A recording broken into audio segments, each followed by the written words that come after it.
क्या आपने कभी सोचा है कि एक छोटी सी मदद किसी की ज़िंदगी बदल सकती है? शहर के भीड़ से भरे बाजार में जहां हर कोई अपनी धुन में मग्न था, एक पुरानी इमारत के सामने एक 8 साल की बच्ची रिया खड़ी थी। उसकी आंखें डबडबा रही थी और उसके नन्हे हाथ एक फटे हुए खिलौने को कसकर पकड़े हुए थे। बारिश अभी-अभी थमी थी और सड़कों पर पानी की हल्की धार बह रही थी, जिसमें रिया की परछाई किसी धुंधली तस्वीर जैसी दिख रही थी। उसे भूख लगी थी, पर उसके पास खाने के लिए कुछ नहीं था। सुबह से उसने कुछ नहीं खाया था और उसकी माँ भी बीमार थी। रिया जानती थी कि उसे अपनी माँ के लिए दवा और थोड़ा खाना जुटाना था, लेकिन कहाँ से? वह निराश होकर वहीं बैठ गई। उसकी छोटी सी दुनिया जैसे सिमट कर रह गई थी। लोग आते जाते रहे, पर किसी की नज़र उस पर नहीं पड़ी। शायद किसी ने परवाह नहीं की। रिया को याद आया कि उसकी माँ ने उससे कहा था, बेटा कभी हिम्मत मत हारना, अंधेरे के बाद उजाला जरूर आता है। पर इस पल उसे उजाला कहीं दिख नहीं रही थी। उसकी आंखों से एक और आंसू लुढ़क कर उसके गाल पर आ गया, जो बारिश की बूंदों में कहीं खो गया। तभी उसकी नज़र पास के एक कचरे के डिब्बे पर पड़ी। शायद वहाँ कुछ खाने लायक मिल जाए। इस उम्मीद से वह धीरे धीरे उसकी ओर बढ़ी। दिल भारी था, पर पेट की आग उसे आगे ढकेल रही थी। उसने डिब्बे में झांका। कुछ सड़ी हुई सब्जियां और खाली डिब्बे ही थे। निराशा ने उसे फिर से घेर लिया। वह वापस वहीं आकर बैठ गई जहां पहले बैठी थी। उसके अंदर की सारी ऊर्जा खत्म हो चुकी थी। जैसे ही सूरज ढलने लगा, रिया की उम्मीदें भी ढलने लगी। उसे अपनी माँ की चिंता सता रही थी। माँ बुखार से तप रही थी और उसके पास दवाई के पैसे भी नहीं थे। रिया ने एक बार सोचा कि वह किसी से मदद मांगे, लेकिन उसने कभी किसी अजनबी से बात नहीं की थी। उसे डर लग रहा था। शहर की ये बड़ी बड़ी इमारतें उसे और छोटी महसूस करा रही थी, जैसे वह एक विशाल जंगल में अकेली भटक रही हो।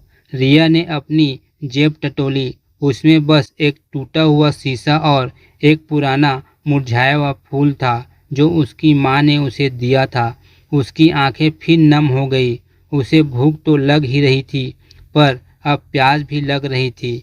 पास में एक पानी की बोतल पड़ी थी, शायद किसी ने फेंक दी थी, पर उसे उठाने की हिम्मत नहीं हुई। उसे लगा जैसे उसे कोई देख रहा है। तभी एक आवाज़ आई, बेटा क्या तुम ठीक हो? रिया ने डरते डरते ऊपर देखा। एक अंधेड़ उम्र की महिला, जिसने सादी सूती साड़ी पहनी थी, उसके सामने खड़ी थी। उसकी आंखों में दया थी, पर रिया को अभी भी भरोसा नहीं हो रहा था। महिला ने रिया को मुस्कुराते हुए देखा। तुम्हारी आंखों में आंसू क्यों हैं बच्ची?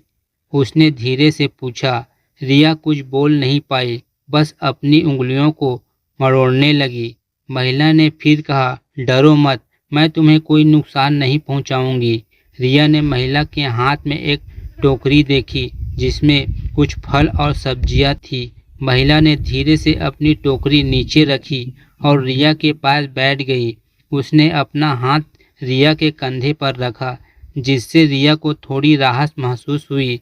यह एक छोटा सा स्पर्श था, लेकिन रिया को पहली बार लगा कि कोई उसकी परवाह कर रहा है। महिला ने रिया से पूछा, क्या तुम्हें भूख लगी है? रिया ने धीरे से सिर हिलाया। महिला ने अपनी टोकरी से एक सेब निकाला और रिया को देते हुए कहा, लो इसे खा लो, तुम्हें ताकत मिलेगी। रिया ने हिचकिचाते हुए सेब लिया। उसके हाथ कांप रहे थे। उसने धीरे से सेब का एक टुकड़ा तोड़ा और खाया।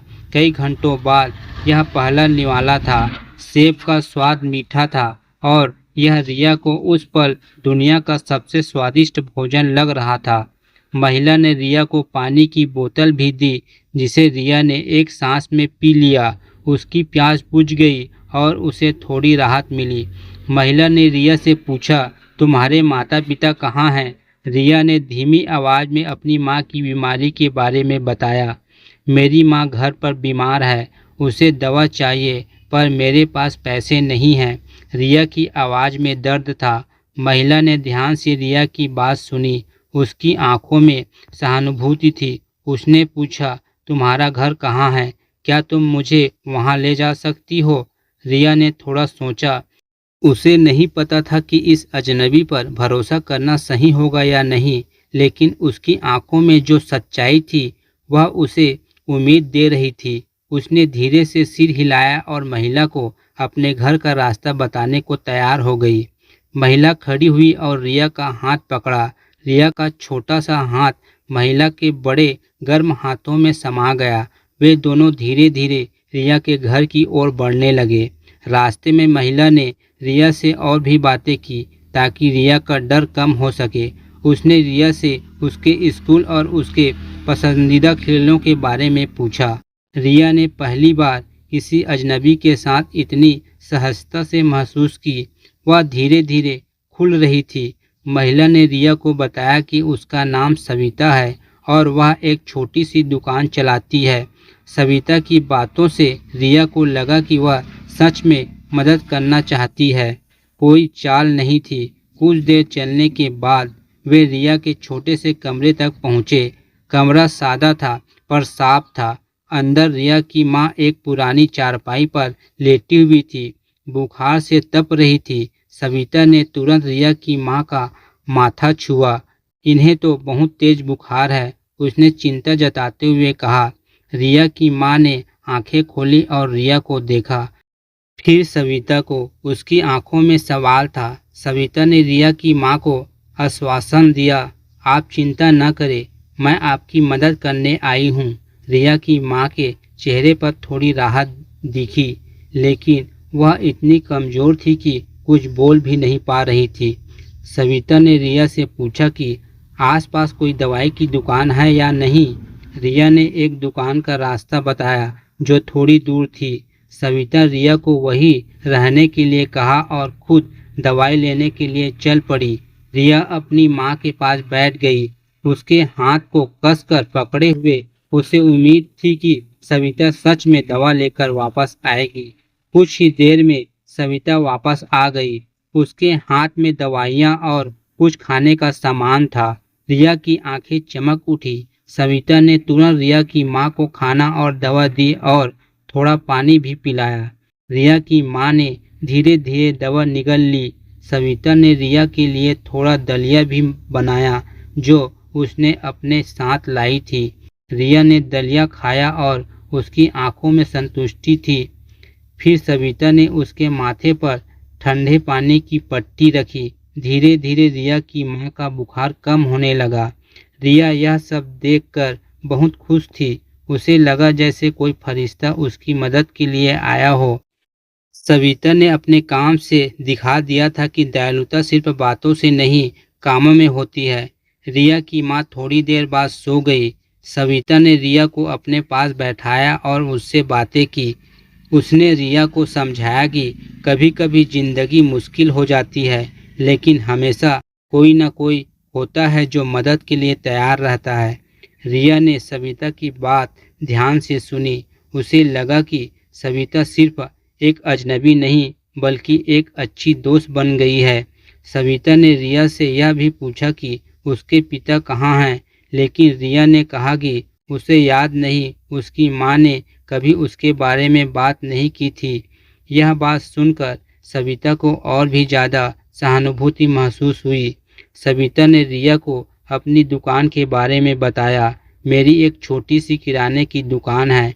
अगर तुम्हें कभी भी किसी चीज़ की ज़रूरत हो तो बेहिचक आना। रिया ने सविता की ओर देखा। उसकी आंखों में कृतज्ञता थी। सविता ने यह भी कहा कि अगर रिया की माँ को कुछ दिनों तक आराम की ज़रूरत है तो वह उसके घर का ध्यान रख सकती है।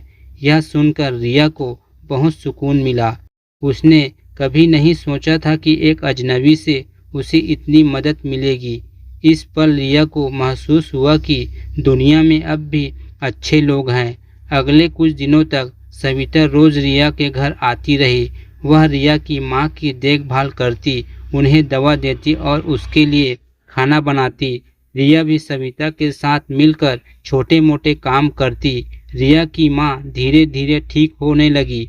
उसके चेहरे पर अब मुस्कान लौट आई थी। उन्होंने सविता का बार बार धन्यवाद किया, लेकिन सविता हमेशा कहती, इसमें धन्यवाद की कोई बात नहीं, यह तो इंसानियत है।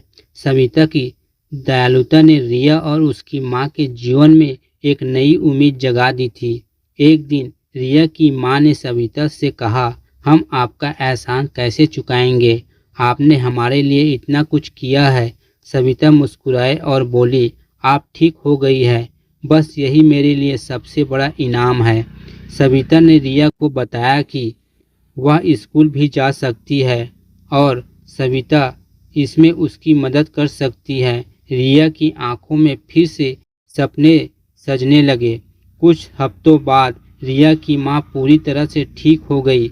उन्होंने सविता का फिर से धन्यवाद किया और कहा कि वे अब काम पर वापस जाना चाहती है। सविता ने उसे अपनी दुकान पर काम करने की पेशकश की। तुम मेरी दुकान पर काम कर सकती हो और रिया स्कूल जा सकती है। सविता ने कहा। रिया की माँ ने खुशी खुशी यह प्रस्ताव स्वीकार कर लिया। यह उसके लिए एक नया जीवन था। रिया भी बहुत खुश थी। उसे स्कूल जाने का मौका मिल रहा था और उसकी माँ भी सुरक्षित थी। रिया ने स्कूल जाना शुरू कर दिया। वह पढ़ाई में बहुत अच्छी थी और हमेशा सविता को अपनी पढ़ाई के बारे में बताती थी। सविता उसकी कहानियों को ध्यान से सुनती और उसे हमेशा प्रोत्साहित करती थी। रिया की माँ सविता की दुकान पर काम करती थी और वे दोनों अब एक परिवार की तरह हो गए थे। धीरे धीरे समय बीतता गया और एक दिन रिया बड़ी होकर एक बड़ी ऑफिसर बन गई। सविता ने सिर्फ उसकी मदद नहीं की थी, बल्कि उन्हें एक नया जीवन दिया था। दोस्तों, वीडियो पसंद आई हो तो वीडियो को लाइक शेयर करें और चैनल पर पहली बार आए हो तो चैनल को सब्सक्राइब करें। धन्यवाद।